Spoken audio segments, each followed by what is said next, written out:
she owned 200 human beings. She lived in a mansion built on their labor, and every single morning she woke up consumed by guilt, convinced she was committing a sin against God. This is the story of Anne Randolph Meade Page, a woman who spent her entire adult life trying to reconcile the unreconcilable, who fought against an institution she was deeply embedded in, and who ultimately sent dozens of people she had enslaved across an ocean to a new country, hoping that distance could somehow redeem what proximity had corrupted. Anne Randolph Meade was born on December 3, 1781, at Chatham Manor in Stafford County, Virginia. The estate overlooked the Rappahannock River, just across from Fredericksburg, and it was one of the finest homes in all of Virginia. The Georgian-style mansion had been completed in 1771 by William Fitzhugh, a wealthy planter who had named it after William Pitt, the Earl of Chatham, a British parliamentarian who championed many opinions held by American colonists. George Washington had been a frequent visitor to Chatham, a friend and colleague of Fitzhugh from their service together in the House of Burgesses. Thomas Jefferson had stopped at friend Fitzhugh's in Fredericksburg on his travels between Philadelphia and Monticello. The estate was a center of Virginia's elite society, a place where the Revolution's leaders gathered, and where the new nation's future was debated over dinner. The prosperity of Chatham, like all Virginia plantations, rested on enslaved labor. Fitzhugh owned upward of 100 enslaved people, with anywhere from 60 to 90 working at Chatham depending on the season. They were field hands, house servants, millers, carpenters, and blacksmiths. Their quarters have largely disappeared from the historical record, their names often reduced to lists in account books, but they built the wealth that made Chatham possible. In January 1805, when Anne Page was a young married woman living at her husband's estate, Chatham's enslaved workers staged a minor rebellion. They had overpowered and whipped their overseer after he ordered them back to work at what they considered too short an interval after the Christmas holidays. An armed posse quickly suppressed the uprising. One black man was executed, 2 died trying to escape, and 2 others were deported, likely to the Caribbean. Slavery at Chatham, as everywhere, rested ultimately on violence. This was the world into which Anne Randolph Meade was born, a world of elegant mansions and brutal labor camps, of revolutionary ideals and human bondage, of families who could dine with George Washington while owning people who would never taste freedom. Her father was Colonel Richard Kidder Meade, a man who had served as aide-de-camp to General George Washington during the Revolutionary War. He had been born in Nansemond County, Virginia in 1746, into a respectable family with connections to English aristocracy. His great-great-grandfather had been Richard Kidder, a noted theologian who served as the Bishop of Bath and Wells. Young Richard received a classical education in London, first at James Graham's School and then at Fuller's Academy.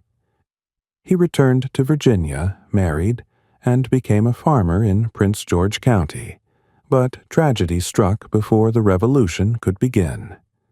By 1774, all 3 of his children had died, and his wife had followed them to the grave. The coming war gave Richard Kidder Meade a new purpose. He was elected to the Prince George County Committee of Intelligence in May 1775 and was involved in the aftermath of the gunpowder incident in Williamsburg. He rose to the rank of captain, and in March of 1777, General Washington appointed him aide-de-camp with the rank of lieutenant colonel. For the next 3.5 years, Meade served in Washington's military family, riding alongside the commander through the Philadelphia campaign of 1777. through the Battle of Monmouth in June 1778, through the brutal winter of 1779 to 1780 at Morristown, New Jersey. His fellow aide, Alexander Hamilton, did what Meade called the headwork for Washington, while Meade did the riding, delivering important dispatches across dangerous territory. In October 1780, Meade supervised the hanging of Major John André, the British officer caught conspiring with Benedict Arnold. It was grim duty, the execution of a man widely respected even by his enemies. Shortly afterward, Meade resigned from Washington's staff, exhausted by years of war. He would later meet Washington one final time, years after the conflict ended. According to his son William, they encountered each other in a field near a pair of drawbars. Each recognizing the other, they dismounted and shook hands over the bars. Washington insisted on pulling down his own bars, and Meade replied that he would be his aide still. It was the kind of moment that bound Virginia's elite families to the mythology of the Revolution, a personal connection to the father of the country. Colonel Meade had earned his place among Virginia's elite through service and sacrifice, and his daughter would grow up surrounded by the privileges that service had afforded. Her mother was Mary Fitzhugh Grimes Randolph, a widow when she married Colonel Meade in December of 1780, and a woman connected to virtually every powerful family in Virginia. The Fitzhughs, the Randolphs, the Grimes families. These were names that appeared in the House of Burgesses, in colonial councils, in the founding documents of the new republic. Anne Randolph Meade was born into American aristocracy, into a world where enslaved people were as common as furniture, where their labor was simply assumed, and where questioning that arrangement was almost unthinkable. She grew up at Lucky Hit Plantation in Frederick County, in Virginia's Shenandoah Valley, after her father purchased land there following the war. The family was deeply religious, part of an evangelical Episcopal movement that was sweeping through Virginia in the early 19th century. Her brother William would eventually become the third bishop of Virginia, a man who promoted what he called a personal relationship with God, a life of moral discipline, and identification with the evangelical community. This religious intensity would shape Anne's entire life, would torment her conscience, and would ultimately drive her to actions that set her apart from nearly every other slaveholder in the American South. On March 23, 1799, 17-year-old Anne Randolph Meade married Matthew Page. He was 37 years old, a member of the Virginia House of Delegates, and one of the wealthiest men in Frederick County. He owned a 2,000-acre plantation near Berryville, Virginia, and he worked that land with approximately 200 enslaved people. Matthew Page built a grand manor house and named it Anfield in honor of his young bride. It should have been a fairy tale beginning. Instead, it marked the start of decades of psychological torment. The problem was simple and impossible. Anne Page believed, with every fiber of her being, that slavery was a sin. She believed that no person had the right to own another person, that the Golden Rule demanded she treat others as she wished to be treated, and that God would hold her accountable for every day she participated in this evil. Yet there she was, mistress of Anfield, surrounded by 200 people whose lives she controlled, whose labor she benefited from, whose children were born into bondage because of her family's wealth. She could not escape the contradiction. She woke up every morning in despair and fell asleep every night in fear. Her son-in-law would later write that she had a hard time managing the depth of the difference between being one of the largest slaveholders in Frederick County and believing that no person should be enslaved. She felt, he wrote, that she was called by God to eradicate what she called the evil power of slavery, particularly in her own household. But she could not simply free the people she enslaved. Virginia law made manumission difficult, requiring freed people to leave the state within a year or risk being re-enslaved. Her husband, Matthew, refused to allow her to emancipate anyone during his lifetime. And even if she could have freed them, where would they go? How would they survive in a society that viewed free black people with suspicion, hostility, and violence? So, Ann Page did what she could. She focused on improving conditions. She taught the enslaved people at Anfield to read and write, which was itself a radical act in a society that increasingly criminalized slave literacy. She taught them Christianity, domestic skills, and trades that might help them someday, somewhere, live free. She treated them, as much as the institution allowed, as human beings rather than property. But none of this resolved her fundamental moral crisis. She was still a slaveholder. She was still profiting from stolen labor. She was still, in her own understanding, sinning against God every single day. Then, in 1816, something changed. The American Colonization Society was founded, and suddenly Ann Page saw a path forward. The Society's mission was to establish a colony in Africa where freed African Americans could settle, far from the racism and restrictions of the United States. The idea was controversial from the start. Some members genuinely believed they were offering freedom and opportunity. Others simply wanted to remove free black people from American society, seeing them as a threat to the institution of slavery. Abolitionists would later condemn the society as a slaveholder's scheme to make slavery more secure by eliminating the free black population that might inspire rebellion. The society had been founded by Robert Finley, a Presbyterian minister from New Jersey, but it quickly attracted support from some of the most powerful men in America. Henry Clay of Kentucky was an early supporter. John Randolph of Roanoke, the eccentric Virginia congressman, joined despite his volatile temperament. Justice Bushrod Washington, George Washington's nephew, served as the Society's first president. James Monroe, who would become president, lent his name to the capital of the colony that became Liberia. These were not abolitionists in any meaningful sense. They were men who saw a problem and wanted it to go away, preferably across an ocean. The motivations behind colonization were always mixed, always contested.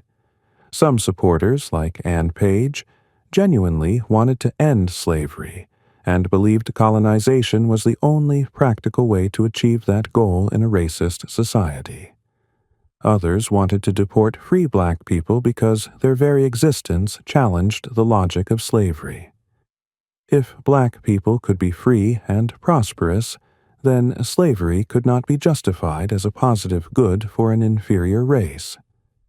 Still others saw commercial opportunities in Africa, or hoped to spread Christianity to what they called the Dark Continent. Among free black Americans, reactions to the society ranged from cautious interest to outright hostility. Some saw Liberia as an escape from American racism, a place where they could govern themselves and build a society free from white supremacy. Paul Cuff, a wealthy black shipowner from Massachusetts, had transported emigrants to Sierra Leone even before the American Colonization Society was founded. He believed that African Americans could prosper in Africa in ways that American racism would never allow.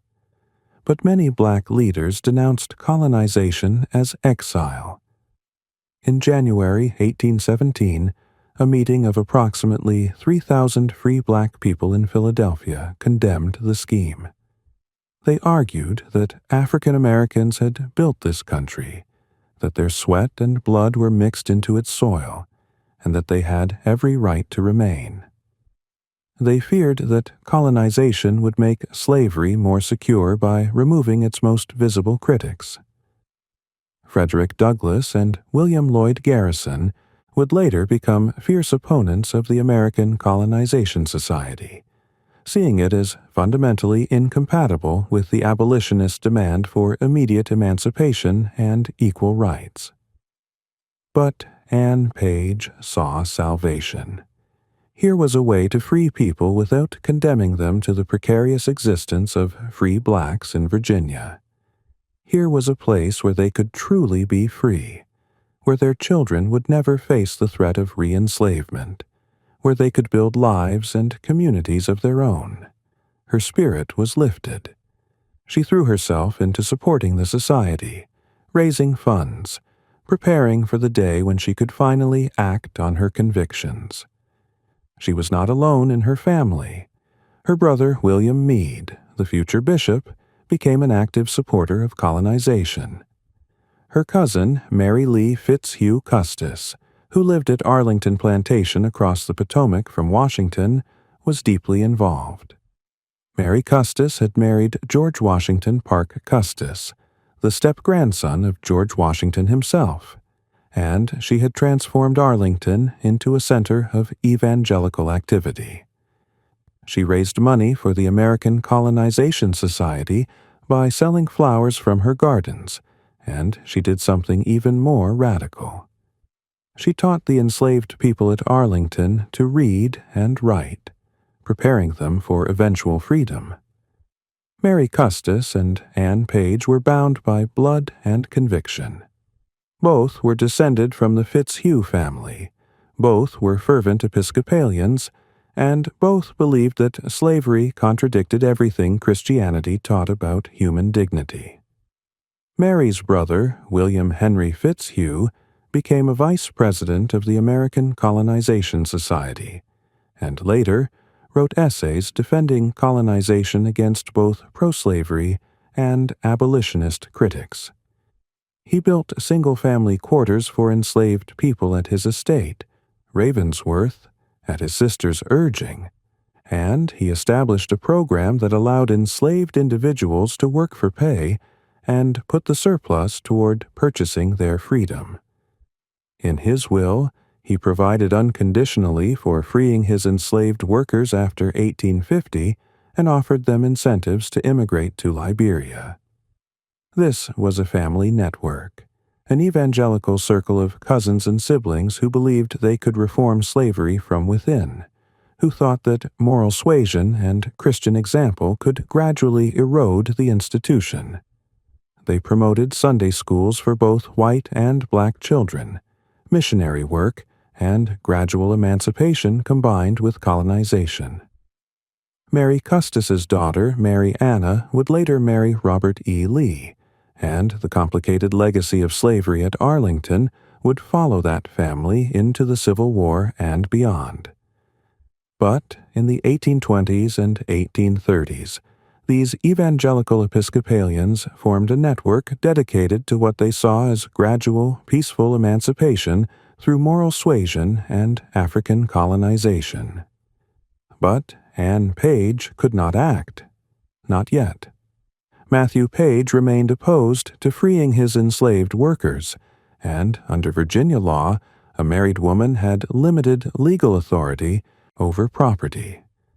Anne could pray, she could prepare, she could hope, but she could not liberate. The contradiction continued to tear at her soul. In her later accounts, she described a religious experience that intensified her commitment. On a Sabbath after church, instead of going to dine with friends as was customary, she felt called to return home alone. She shut herself in her room, where her soul was engaged with thoughts of judgment and eternity.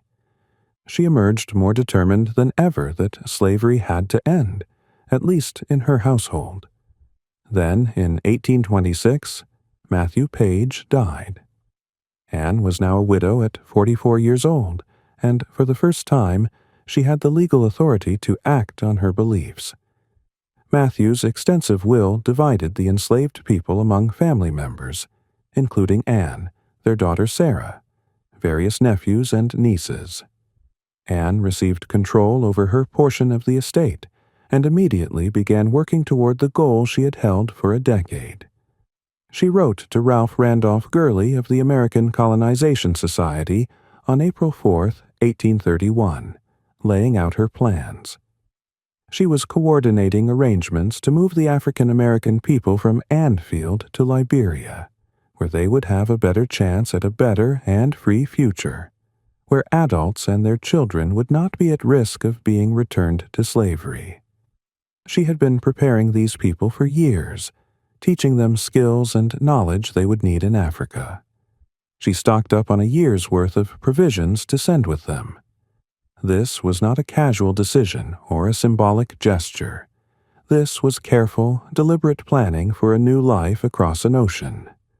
Just months after Ann Page wrote that letter, Virginia was convulsed by the bloodiest slave rebellion in American history.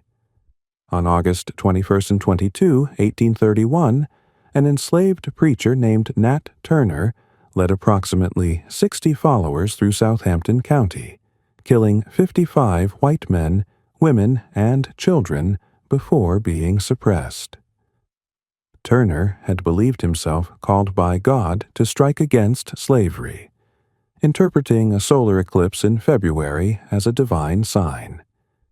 His followers moved from farm to farm in the night, armed with axes and farm tools, striking at the families who had held them in bondage. The rebellion sent shock waves of terror through white Virginia. Militias from Virginia and North Carolina converged on Southampton County and suppressed the uprising within 2 days.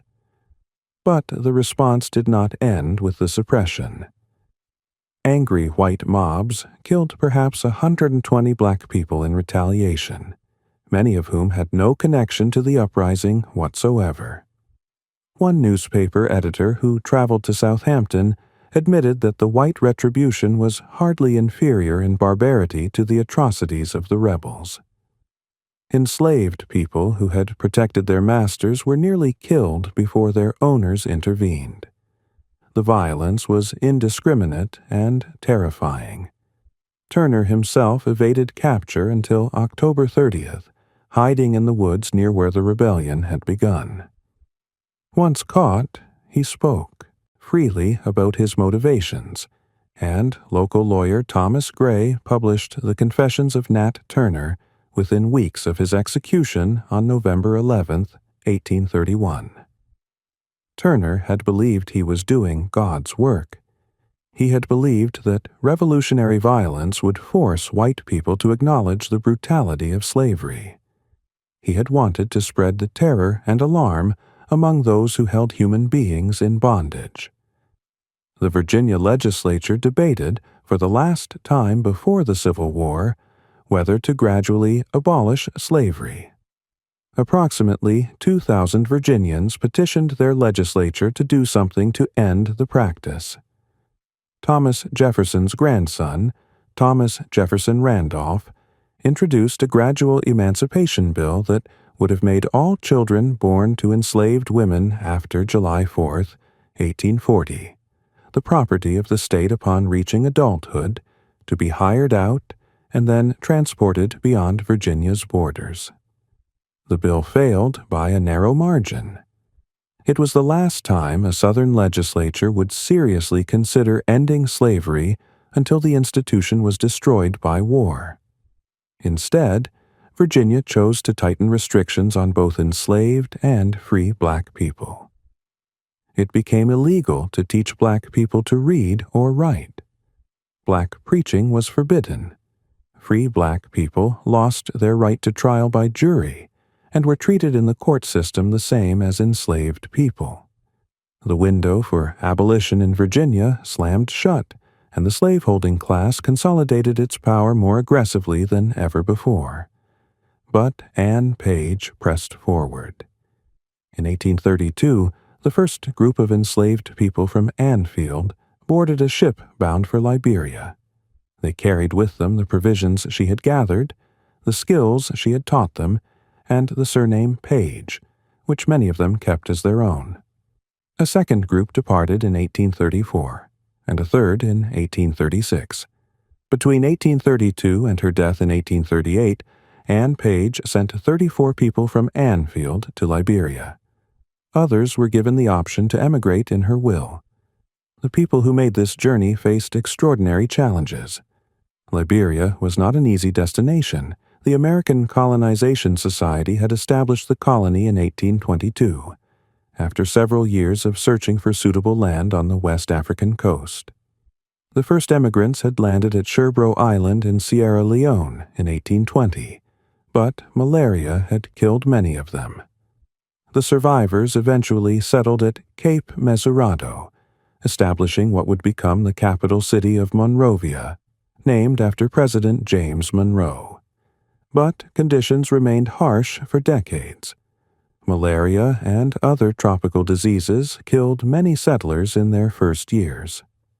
The American Colonization Society estimated that perhaps half of the African American settlers who arrived in Liberia before 1843 died within 10 years of landing. The indigenous population, some 16 distinct ethnic groups including the Kru and Grebo, sometimes resisted the newcomers who claimed their land and sought to impose American and Christian ways upon them. The land was unfamiliar, the climate different from anything the settlers had known in Virginia. The soil around Monrovia was poor, and the coastal areas were covered in dense jungle. Many emigrants moved upriver along the St. Paul's River, seeking better farmland. The settlers built new lives from almost nothing. They constructed houses in the antebellum Southern style they remembered, weatherboard or stone frame buildings with verandas adapted to the tropical climate. They established farms, churches, schools, and businesses. They created a new society that reflected their American origins, speaking Liberian English influenced by African American vernacular English, and developing their own culture that blended American and African elements. By 1847, the colony had declared independence, becoming the first African republic to achieve that status. Joseph Jenkins Roberts, a man born free in Norfolk, Virginia, who had emigrated in 1829, became Liberia's first black governor in 1841, and then its first president after independence. He was the spearhead of an Americo-Liberian leadership class that would dominate the country for over a century. The settlers came to call themselves Americo-Liberians, and they maintained a distinct cultural identity from the indigenous populations. This distinction would have profound consequences, creating a society that in some ways mirrored the racial hierarchies of the American South, with Americo-Liberians as the elite and indigenous Africans as second-class citizens. The legacy of American slavery extended across the Atlantic, shaping a new nation in ways its founders never fully intended. Yet the Anfield emigrants went. Some went because Anne Page had prepared them for years, and they trusted her intentions. Some went because freedom in Liberia, however difficult, seemed better than bondage in Virginia or the precarious existence of free blacks in America. Some may have gone reluctantly, feeling they had little real choice. The historical record does not always capture individual motivations, but it does show that these people, once enslaved, built new lives in a new country. They carried the Page surname into Liberian society, a reminder of where they had come from and what they had endured. Historians have called Anne Page one of the most benevolent of colonizationist emancipators. The people she freed, most members of an extended family with the same Page surname, represented one of the larger and better organized emigrations from Virginia to Liberia. She was not unique in her beliefs. There were other Virginia slaveholders who freed people and sent them to Liberia, motivated by similar mixtures of religious conviction, guilt, and the desire to do something about an institution they could not fully escape. But few were as committed, as systematic, or as personally involved in preparing enslaved people for freedom. Her daughter Sarah had married Charles Wesley Andrews in 1833. Andrews was a minister from Vermont who had come south and been inspired by Anne's brother William to become involved in the Episcopal Church. He believed that slavery was a sin. He promoted manumission and settlement of freed African Americans in Liberia. He lived according to strict evangelical doctrine. After Anne died, Andrews served as executor of her will, ensuring that those who wished to emigrate to Liberia had the opportunity to do so. Anne Randolph Meade Page died on March 28, 1838, at Anfield, the plantation her husband had named for her nearly 4 decades earlier. She was 56 years old. She was buried at Old Chapel Cemetery in Clark County, Virginia. Andrews later published the memoir of Mrs. Anne R. Page in 1844, documenting her struggle against slavery, her religious devotion, and her efforts to free and resettle the people she had owned. What are we to make of Anne Page today? Her story resists simple interpretation. She was a slaveholder who opposed slavery. She was a wealthy woman who believed wealth came with moral obligations. She was embedded in an institution she considered evil, yet she spent decades trying to find a way out of it. She educated enslaved people when education was increasingly forbidden. She planned and funded emigration to Africa when most slaveholders were doubling down on the permanent bondage of Black Americans. But she was also a woman of her time and her class. She did not become an abolitionist. She did not denounce slavery publicly. She did not join William Lloyd Garrison or the radical movement that demanded immediate emancipation. She worked through the American Colonization Society, an organization that many abolitionists, both black and white, condemned as a pro-slavery scheme in disguise. The society was not trying to end slavery. It was trying to remove free black people from American society, and many of its members believed that black and white people could never live together as equals. The colonization movement itself has a complicated legacy. It did provide freedom for some people who might otherwise have remained enslaved. It did create Liberia, which became the first independent republic in Africa, and a home to thousands of emigrants and their descendants. But it also deported people to an unfamiliar continent, separated families who might have chosen to stay, and served the interests of slaveholders who wanted to preserve slavery by eliminating its most visible contradiction: free black people living in a slave society. Even among free black Americans, opinions on colonization were divided. Some saw Liberia as an opportunity, a place where they could escape American racism and build something of their own. Others condemned it as exile, a scheme to remove them from a country their labor had built, a denial of their right to be American. The debate over colonization was a debate over the future of black Americans, and Anne Page was on a side that most black leaders rejected. Yet, within the limitations of her worldview, Anne Page tried. She did not simply accept slavery as a necessary evil or defend it as a positive good, as many of her contemporaries did. She did not quiet her conscience with paternalistic claims that enslaved people were better off in bondage. She acknowledged the evil and tried, in her way, to address it. She freed people when she could. She prepared them for freedom when she could not. She spent money, time, and emotional energy on what she called this holy work. Perhaps the most remarkable thing about Anne Page is that she could not stop feeling guilty.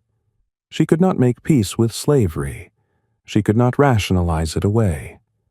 In a society that provided every justification for slaveholding, from biblical arguments to economic necessity to pseudoscientific racism, Ann Page kept insisting that it was wrong. She kept praying that slavery's curse might cease. She kept working, however imperfectly, toward a world where people were not property. This persistence of conscience mattered. It mattered because it showed that even within the slaveholding class, even among people who benefited materially from the system, there were those who could not ignore its fundamental injustice. It mattered because it preserved, however faintly, the idea that things did not have to be this way. It mattered because it led to real freedom for real people, 34 individuals, and their descendants who lived in Liberia, because one woman could not stop believing that slavery was a sin. The Virginia that Ann Page knew would not abolish slavery voluntarily. After the debates following Nat Turner's rebellion, Virginia chose repression over emancipation. The slaveholding class consolidated its power. The arguments for slavery grew more aggressive. By the 1850s, leading Southerners were calling slavery a positive good, a blessing for both races, the foundation of a superior civilization. The path toward war and violent abolition was set. Virginia had once been the center of gradual anti-slavery sentiment in the South. Thomas Jefferson had included a condemnation of the slave trade in his original draft of the Declaration of Independence. George Washington had freed his enslaved workers in his will. St. George Tucker had published a dissertation on slavery in 1796, proposing gradual emancipation. The evangelical revivals of the early 19th century had convinced many Virginians that slavery was inconsistent with Christian teaching. Ann Page and her family were part of this tradition, heirs to a generation that had at least questioned whether slavery was compatible with Republican virtue. But that tradition was dying, even as Ann Page worked to free her enslaved workers. The invention of the cotton gin had made slavery enormously profitable in the Deep South, and Virginia had become a supplier of enslaved labor to the Cotton Kingdom. Alexandria was a major center of the domestic slave trade, with firms like Franklin and Armfield shipping thousands of people to New Orleans and Natchez. The domestic slave trade separated families, shattered communities, and generated enormous wealth for traders and planters alike. Virginia sold more than 500,000 people to the Deep South in the decades before the Civil War, in what historians have called slavery's Trail of Tears. In this context, Ann Page's efforts appear both remarkable and tragically limited. She was swimming against a tide that would not turn. The colonization movement, which she supported so fervently, was being overwhelmed by events. The American Colonization Society had sent perhaps 12,000 to 15,000 people to Liberia by the Civil War, but the enslaved population of the South had grown to nearly 4 million. Colonization could not solve the problem of slavery, because slavery was not a problem the slaveholding class wanted to solve. It was, increasingly, the foundation of Southern wealth, Southern power, and Southern identity. Ann Page did not live to see the Civil War or the 13th Amendment. She did not live to see the institution she opposed finally destroyed, though it took a conflict that killed more than 600,000 Americans to accomplish what peaceful emancipation might have achieved. She did not live to see the failures of Reconstruction, the rise of Jim Crow, or the long struggle for civil rights that continues to this day. She saw only the world of her time, a world where slavery seemed permanent and unassailable, where the best she could hope for was to free a few people and send them far away. The people she freed carried her name into the future. The Page surname appears in Liberian records, in the descendants of those Enslaved emigrants who built lives in Africa. They were farmers, merchants, professionals, citizens of a republic founded by people who had escaped American slavery. Their stories largely disappeared from American memory, but they lived on in Liberia, part of the complicated legacy of colonization and emancipation. Liberia itself would face enormous challenges in the centuries after its founding. The Americo-Liberian elite maintained power for over a century, but their rule was sometimes troubled and often exclusionary. Indigenous Liberians faced discrimination and were not fully integrated into the political system. In 1980, a military coup led by Samuel Doe brought the first indigenous president to power, but it also inaugurated decades of political instability and civil war. The First Liberian Civil War, beginning in 1989, killed over 200,000 people and displaced millions. A second civil war from 1999 to 2003 added to the devastation. The dreams of the founders, the emigrants who had crossed an ocean to build something new, seemed buried under the weight of history. Yet Liberia survived. Ellen Johnson Sirleaf became Africa's first elected female head of state in 2006, and the country has worked to rebuild in the years since. The descendants of the Enslaved emigrants, like all Liberians, lived through these trials and continue to shape their nation's future. Their story is not Anne Page's story alone. It became something larger, something she could never have foreseen, a history shaped by forces far beyond one Virginia plantation. Anne Randolph Meade Page was not a hero in any simple sense. She did not challenge the system from outside. She did not sacrifice her wealth or her position. She lived in comfort at Enslaved, benefited from enslaved labor for decades, and only began freeing people after her husband's death made it legally possible. Her solution, African colonization, was rejected by most black leaders and has been criticized by historians ever since. She was a product of her time, her class, and her limitations. But she was also a woman who could not stop listening to her conscience. In a society that encouraged her to silence it, she kept hearing that slavery was wrong. In a world that provided every excuse, she kept refusing to accept them. In a system designed to make human bondage seem natural and inevitable, she kept insisting that it was sin. That persistence, however imperfect its expression, however compromised its outcomes, represented something real, a refusal to be comfortable with injustice. The story of American slavery is not only a story of its defenders and its opponents, it is also a story of people caught in the middle, people who knew the system was wrong but could not imagine how to escape it, people who tried to do good within evil structures and inevitably fell short. Anne Page was such a person. Her story is not triumphant or redemptive. It is complicated, contradictory, and ultimately incomplete. But it is true, and it shows us something about the moral complexity of history that simpler narratives often miss. She prayed that slavery's curse might cease. In her own small way, she worked toward that end. 34 people walked free because of her efforts. That is not nothing. It is not everything. It is what one woman, trapped in a system she hated but could not escape, managed to achieve in a lifetime of moral struggle.